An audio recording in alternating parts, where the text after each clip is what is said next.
The Acts of the Apostles. Chapter 22. Men, brothers, and fathers, hear you my defense which I make now to you. And when they heard that he spoke in the Hebrew tongue to them, they kept the more silence, and he said, I am truly a man which am a Jew, born in Tarsus, a city in Cilicia, yet brought up in this city at the feet of Gamaliel, and taught according to the perfect manner of the law of the fathers, and was zealous toward God, as you all are this day. And I persecuted this way to the death, binding and delivering into prisons both men and women. As also the high priest does bear me witness, and all the estate of the elders, from whom also I received letters to the brothers, and went to Damascus, to bring them which were there bound to Jerusalem, for to be punished.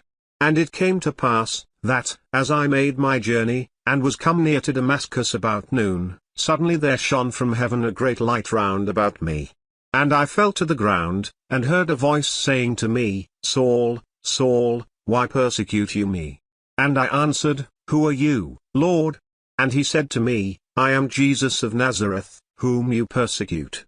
And they that were with me saw indeed the light, and were afraid, but they heard not the voice of him that spoke to me. And I said, What shall I do, Lord?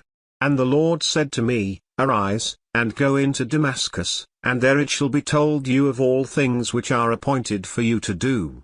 And when I could not see for the glory of that light, being led by the hand of them that were with me, I came into Damascus.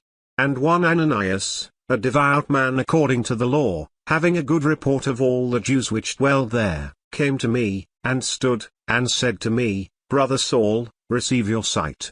And the same hour I looked up on him. And he said, The God of our fathers has chosen you, that you should know his will, and see that just one, and should hear the voice of his mouth. For you shall be his witness to all men of what you have seen and heard. And now I tarry you. Arise, and be baptized, and wash away your sins, calling on the name of the Lord. And it came to pass, that, when I was come again to Jerusalem, even while I prayed in the temple, I was in a trance, and saw him saying to me, Make haste, and get you quickly out of Jerusalem, for they will not receive your testimony concerning me. And I said, Lord, they know that I imprisoned and beat in every synagogue them that believed on you, and when the blood of your martyr Stephen was shed, I also was standing by, and consenting to his death, and kept the raiment of them that slew him.